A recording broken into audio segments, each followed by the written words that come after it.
Welcome to A Well Cared For Human, the podcast that tries to convince you that you are 100% normal and an even better than okay example of the human species, despite the fact that sometimes we feel like the craziest, most incapable, or worthless creatures on the face of this planet. I'm Kory, an author, a creative, and the host of the show. Whatever you're bringing to the table today, I hope this episode proves to be a dose of inspiration for you on your quest to become a well-cared-for human. You can find the episode show notes, your free wellness blueprint, and more at awellcaredforhuman.com. And as always, thank you for listening.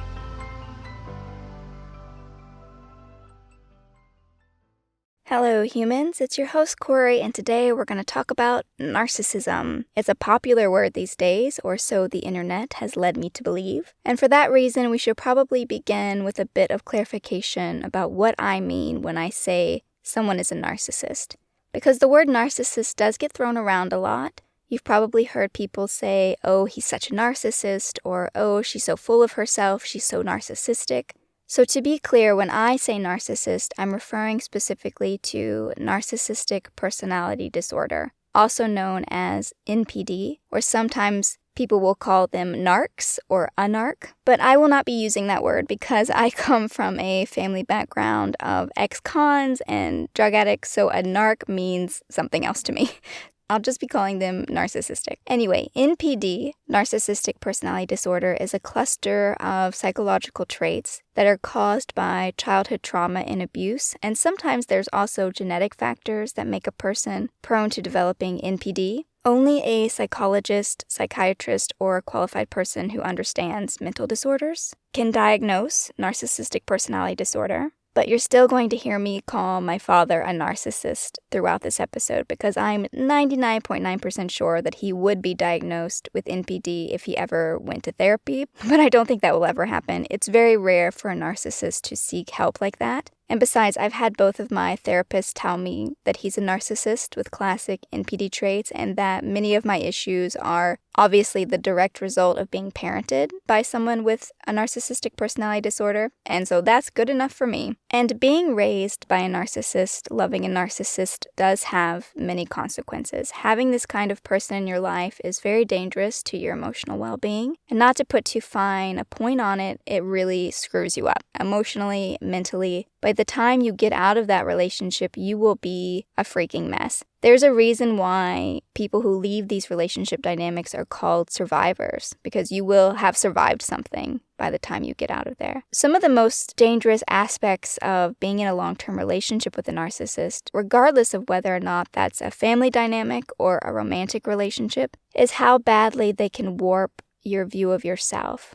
How badly they can destroy someone's belief and trust in themselves. How badly they can make the other person doubt their reality. Because a lot of denial happens, a lot of gaslighting happens, a lot of mental and emotional manipulation happens when you're dealing with a narcissist. Their constant criticisms and the toxic cycles of love bombing you one minute, then cutting you off the next, is just absolutely detrimental to a person's self-esteem, their self-regard. And if you remember my metaphor from episode 1 about how a well-cared-for human is a person who has a good relationship with the 4 pillars of their well-being, the relationship between you and your mind and your emotions being a pillar, your relationship with you and your body being another pillar, your relationship with your spirit, your soul being a 3rd pillar, and that last pillar being your relationship to others. Maybe this is all coming back to you now. But one of the reasons why it takes a lot of work to recuperate from a narcissistic relationship is because it doesn't just destroy one pillar. Sure, having a person like that in your life might destroy your relationship to others pillar, for example. That makes sense. But no, narcissists don't just damage your relationships to other people. In reality, a relationship with a narcissist means that you will take sustained, repetitive damage to all of your pillars, every single one of them, over and over and over again, possibly for years. No one is going to be okay after that. And I'm saying this because if you're getting out of a relationship with a narcissist, or if you're still in a relationship with a narcissist, because some people do choose not to walk away from their parents, for example, so it's possible that you're still dealing with those repercussions. And if you are, I just wanted to take a moment before we get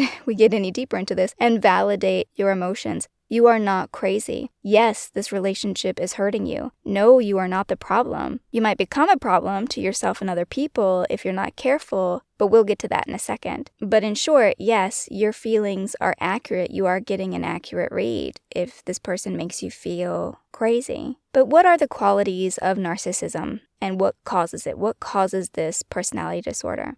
Well, the qualities vary because there are different types of narcissist. There's a spectrum. A narcissist could be grandiose and self-serving. They might think really highly of themselves. They'll be arrogant, haughty, disdainful. They'll feel entitled. They will be exploitative and manipulative in their relationships. They likely will not have any empathy. It will be very hard for them to see another person's perspective or to consider another person's feelings. There's also what's called a vanity dimension to narcissism. And this could be presented as an obsession with success, with power, with having the ideal love, ideal relationship, ideal marriage. My father's vanity dimension was one of the first things I was able to identify because of the way he would talk about himself and his businesses and his success. His reputation and how people saw him meant everything to him. And so, like most narcissists, he required excessive admiration. He could not get enough admiration, praise, and compliments from other people. He needed and thrived on that external validation, like most narcissists do. And also like narcissists, he could not accept any form of criticism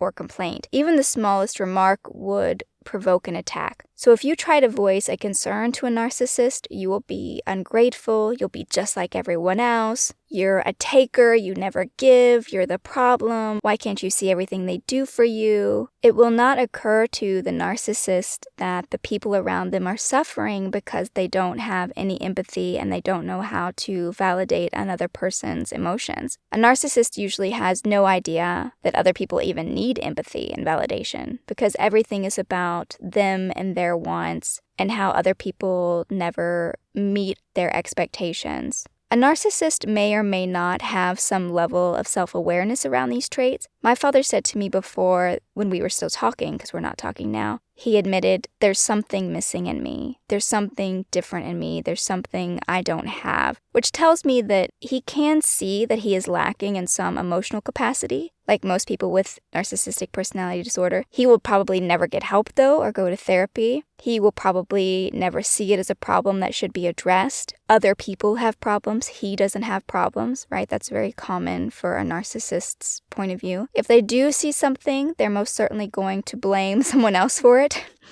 because they are master projectors. They will accuse you of the things that they themselves are doing. I can't tell you how many times my father tried to convince me that my head was up my ass, that I was out of touch with reality, when he was projecting his denial on me, essentially. He was in deep, deep denial about certain things, and he would project that denial onto other people. I'm sure not just me, considering that he's on like his 5th marriage by now. So I don't think it was just me. So his tendency to project his denial being another deeply rooted narcissistic trait. Most narcissists struggle with denial. I also want to be clear up front that you will not change a narcissist. No amount of self-awareness is going to change this person. It's a personality disorder. This is how their mind is wired. It's how it works. You're not going to rewire their brains. That will not happen. This episode is not an introduction to how to change your narcissist and get them to love you and validate you like you deserve. That's not going to happen. I'm sorry to say. I do really understand how much that hurts because that's all I ever wanted from my own dad was to be loved by him, to be validated by him, to be seen clearly by him. But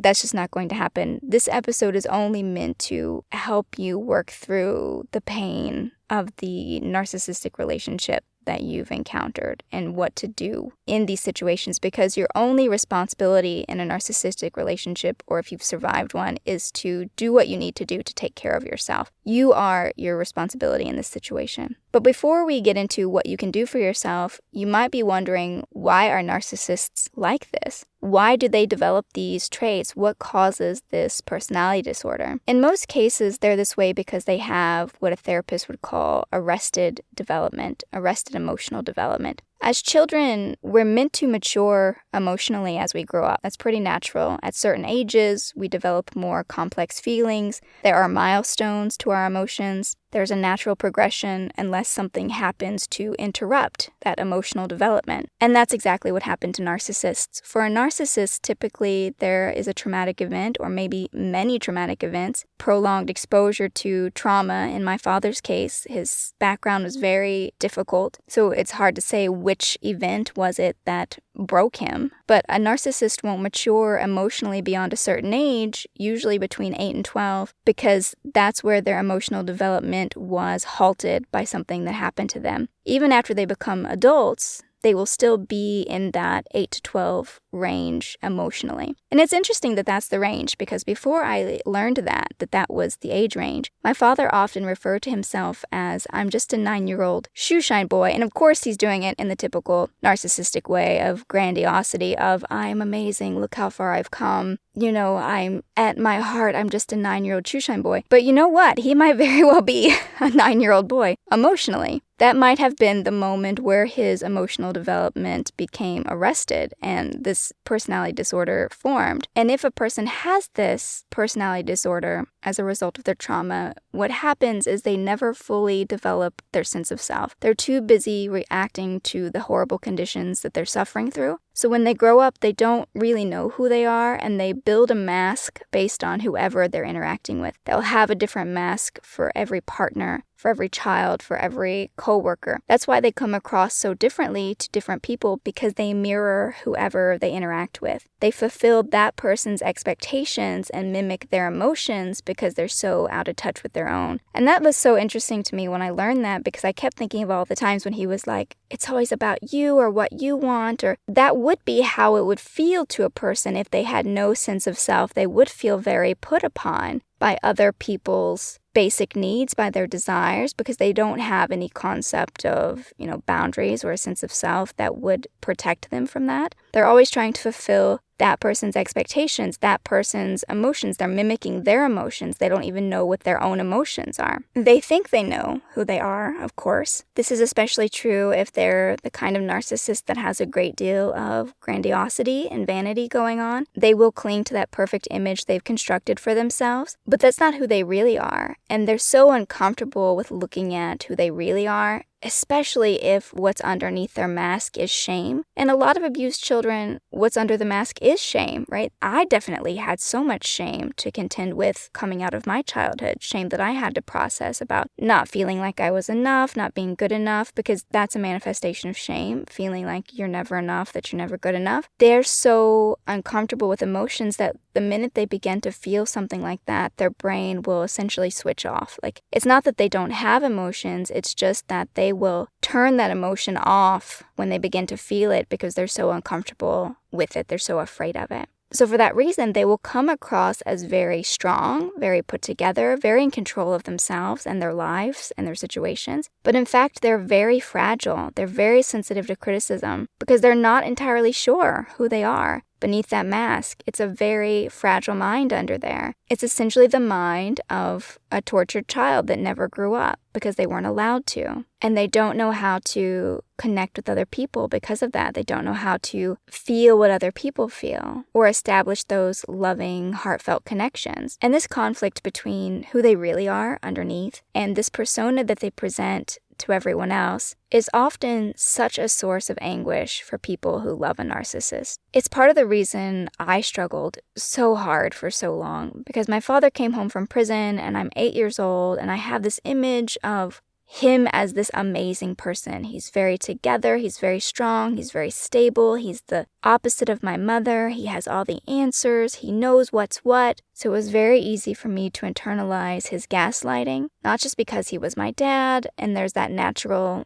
trusting openness between parent and child anyway, which is so dangerous in a narcissistic dimension. We tend to believe our parents when we're little, right? And so there's that, but he also convinced me that yes, he was everything good about a parent and my mother was trash, right? That is part of the mask he constructed for himself, that he was good, she was bad, and I was bad if I was like her. And I just believed it, and I broke myself apart trying to conform to his expectations, trying to gain his love, trying to feel worthy. But because narcissists have these huge black holes inside themselves, they're never satisfied. They think they love you, but they cannot because they don't love themselves. So they think they love you, but they don't really. They can't really see beyond themselves and the mask that they've made. That's part of the disorder. It also meant that as his daughter, he was never satisfied with me. And I internalized that he didn't love me because I was the problem. And it took me forever, and I mean forever. I think I came to this realization like 2 minutes ago. And I bought into his lie. And the lie was that he was sane, that he was a mentally well-adjusted person, that he was not at all consumed by his trauma, that he had completely overcome it, and that he was the opposite of my mother, who had been, tortured by the things that happened to her and never rose above them, etc., etc. But the truth, once I started digging, was that he is just like her. He has just as much psychological wounding. He is just as controlled by his unprocessed trauma. He is just as destructive to himself and to the people who love him because of his denial, because of his brain's tendency to turn off any emotion as soon as he starts to feel it, which prevents him from having loving connections to other people. And the denial also prevents him from seeing and accepting that, or even realizing that it's a problem. But until I realized that I had bought into this lie, until I could start to untangle myself from this dynamic, this naturally toxic dynamic, because with a narcissist, you don't want to be a wide open, trusting little mind like you are as a child. But it took me so long before I could regain a clear sense of reality, that the reality is, it's sad that my father is who he is. And to accept him for who he is means that I had to accept that I had not one, but two deeply broken people for parents, and that I will never have a healthy relationship with either. But in accepting this, it also clarified for me what my responsibility was in this situation. Because I was often mad at my mother and my father for not processing their traumas, for not getting the help they needed. Because if they had just done their work, I wouldn't have to do my work. Right? If they could have just pulled themselves together, I could have had a decent childhood, and how dare they? But they didn't, and so that responsibility was passed on to me, and I can't remain mad at them for that if I am not willing to accept the responsibility for myself. My responsibility is to myself in this situation. It sucked that I had two people heaping their unprocessed trauma onto me, but it would suck even more if I heaped that onto other people, onto the people that I care about. So I have to do that work to heal. I have to learn how to protect myself, to be a loving, open, compassionate person. So if you're dealing with a narcissist, even just a person with these traits, because they might just be a toxic person, they might not have a full-blown personality disorder. So if you're dealing with someone like that, a toxic person or someone with NPD, what do you need to do to take care of yourself? Well, first of all, you need to decide if you're going to maintain the relationship or go no contact. These are the two paths you have when dealing with a narcissist or a toxic person. I cannot tell you which path is right for you. You have to decide what's best for you. It would be easy for me to say that if you have a narcissist in your life, go no contact, because a narcissist will always put themselves first. Their emotions, their needs, their wants. They will always care more about what other people think of them, how they appear. It will always be them who matters, not you. You will never gain the emotional support or validation or empathy that you deserve from a loving relationship. So I could say, yeah, no contact because of all those reasons, but I would be doing so with the full knowledge of how incredibly hard it is to walk away from a narcissist that you love. It was so hard for me to walk away from my dad. It felt impossible because I had this deep, desperate desire in me. I wanted him to love me. I didn't care if it was tearing me apart and destroying me, if I could just hold on and stay long enough for him to love me. And I almost did. I almost just kept going along with it. But the last straw for me was when he found out my mom was murdered, and then he essentially told me she deserved it. And I even kept that text, and I have to look at it again and again. Every time I get the urge to contact him, every time I want to reach out and tell him that I love him and miss him, I look at this text and I'm like, yeah, no, this is why we decided no contact. Here is a text message where he doesn't say, oh my God, I'm so sorry your mother was murdered. Maybe you're really having a hard time right now. Anything I can do for you, which a normal empathetic person would say. So who am I to tell you when it's time to walk away from somebody. I can't tell you that. But I can give you some ideas of what you'll be dealing with and some things to consider so that you can make your own decision. So first of all, if you're in a romantic relationship with a narcissist, you'll certainly be in an open relationship whether you agree to it or not. Because narcissists require constant external validation from other people, they will always be cheating on you. Also, because they cannot accept responsibility for what they do, they will deny that they have been cheating on you to the ends of the earth. It does not matter if you show them texts or pictures or photographic evidence, videos, they will still deny that they were ever there. They'll tell you it was doctored, that it was made up, that it's not real. And for the same reason, it will be unrealistic to expect that when they hurt you, that they will ever issue a sincere apology or that they will ever correct their behavior in any way. A narcissist does not see their actions as wrong. They will always have a justification for why they did what they did. So they won't correct their behavior, they won't make amends for it, and if you stick around and come back to them, your coming back will always be viewed as permission to continue that behavior. Another thing to think about is narcissists have a tendency to provoke people. They like to start fights. They love having control over other people, over manipulating them. They like that rush of feeling like they're in charge. So they will try to get a rise out of you. They will try to isolate you from your family and friends. And this will all have negative effects on your mental health and your relationship to other people, of course. And if you do realize what's happening and you do decide that you want to leave them, they're going to try to manipulate you to stay. And they will promise you everything in the moon so that you don't leave them if you try to leave, because narcissists hate to be alone. They cannot stand to be by themselves because, remember, they need someone else around so they know what mask to wear. Their sense of self is based on that mirroring of other people. So when they're by themselves, the emotions start to creep in. Those emotions that they've been hiding, that they've been tucking away, that they keep turning off, they keep bottling up, which becomes explosive rage later.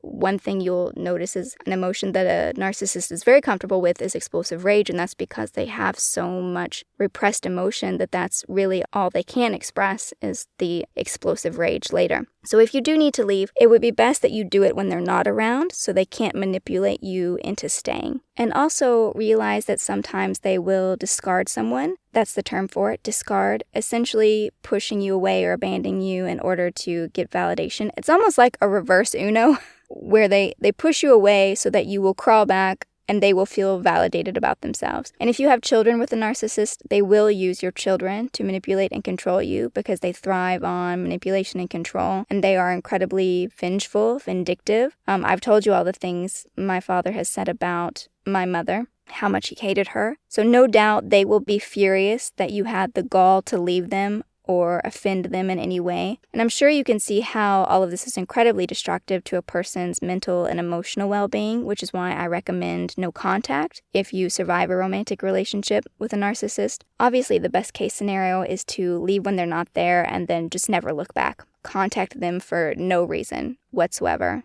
ever again, no matter what they try. With parents, it's a little harder for me to say go no contact because they're your parents. I get it. I really do get it. And you pick your partners, but you can't pick your parents. And there's this biological programming there that makes you want to earn their love, their validation, their approval. You have to tell them explicitly what behaviors you will and will not accept. And if they violate those boundaries, what the consequences will be for violating that boundary. If you need help with setting boundaries, you can revisit episode 18 where I talk about boundaries. And also there are plenty of resources online, at the library, wherever your books are sold, about best practices and setting boundaries. But to get you started, what you need to know about setting boundaries is that there should be a clear idea of what things hurt you. For example, my father was very critical of my body. If I had wanted to set a boundary around that, I would have had to tell him explicitly, do not talk about my body. You are not to mention anything about my hair, the way I walk, my teeth, don't say anything about my body, because when you do, it hurts my feelings, and I don't want you to do that. And of course, he liked to bash my mom a lot, which is also very hurtful. So I would have to say, you're not allowed to speak to me about my mother. It hurts me when you mention her, so just don't. And if you keep referring to her, if you keep trying to talk about her, I'm not going to speak to you. I will end the conversation and just talk to you some other time. So just be clear about what you expect them to do and what the consequence will be if they do not listen to you. And be prepared to follow through with whatever you told them you were going to do if they violate your boundaries. So maybe think about what you threaten them with. Maybe don't go no contact right at the beginning if you know you're not going to be able to stick to no contact. Just be like, I will end the conversation then, or I will not talk to you for 2 weeks or whatever, but just be very clear what the repercussion will be and stick to it. Otherwise, it will only reinforce their belief that your words and feelings don't matter and they can do whatever they want to do. You will also want to look at your own behaviors and patterns to see if you have any undeveloped narcissism. If you had a narcissistic parent and you were exposed to a narcissist during your own developmental phases, it's very possible that you're going to have what's referred to as narcissistic wounding. When an emotionally arrested person is in charge of another person's development, there will be side effects. You're going to grow up wonky. And it's not just the low self-esteem and the emotional and mental damage and devastation that having a toxic parent is going to cause. You're going to have to work to clean all that up too. It's going to be what happens because they never fully developed emotionally, and so they're going to interrupt your own development as a sort of sabotage. Either consciously or unconsciously, they're going to sabotage your own development. And they're going to model these bad narcissistic behaviors for you. It doesn't mean that you're a narcissist. It just means that you have some of these aspects of yourself that are going to need to be addressed, because it's not a full-blown personality disorder. It's more like a residue or a poison, however you want to see it. And to get rid of this residue, to get rid of this poison, you might want to consider doing something like cognitive behavioral therapy work, or you could do shadow work, which I talked about in episode 20, to see if you've got some of these destructive patterns that need to be worked out. Maybe you have relationship cycles that are problematic. Maybe you have bad habits that are problematic. All of it as the result of these undeveloped narcissistic traits. You can also do what I did, which is work on these behaviors in therapy, but also reading books about narcissism to better understand what's going on there, why you think what you think, why you do what you do. And of course, I'll put a couple of my favorites in the show notes so you can find them there. But essentially, in order to heal my own narcissistic wounding, I began by building more awareness of the effects that my father's narcissism had on me. Then I could work to reduce my own self-absorption, my own bad behaviors, my own compulsions, my own self-defeating and toxic behaviors. One of the channels I appreciate is Hammock's. He's on YouTube, and I think he does TikToks too under the handle Mental Healness, MENTALHEALNESS, Mental Healness. But he's been a wonderful resource for me as to breaking down what a narcissist thinks and feels in certain moments. He makes videos to raise awareness about NPD and to encourage more narcissists to get into therapy and to also validate their victims. So if you want to check out his work, I highly recommend it. And he was the one who helped me to understand why no contact is so important and how reaching out to a narcissist will always be seen as permission to continue their bad behavior. Okay, so I could talk about narcissism all day, but this is getting really long, so let's stop here. And again, this is another one of those topics that you could really deep dive into, so please go learn more on your own. Please educate yourself. I hope you found something of value in today's episode, and I want to thank you so much for listening, and of course, I will be back next week. But until then, please take good care of you. This episode of A Well Cared For Human was written and produced by me, Kory Marie. The music was by Late Night Feeler and Esther Abrami. If you like what I'm doing here, please consider visiting my Patreon. For as little as $1 a month, you get early ad-free access to the episodes, as well as a monthly patrons-only Q&A, bonus videos, and more. Not to mention that your Patreon support lets me know that you find value in the show and want it to continue. You can find me on Patreon by visiting www.patreon.com/Kory Marie. If you can't support the show financially, that is okay. You can still subscribe to the show, leave a review of the show, and recommend the show to your friends, not just the neurotic ones. All of this helps so much. And as always, thank you for listening.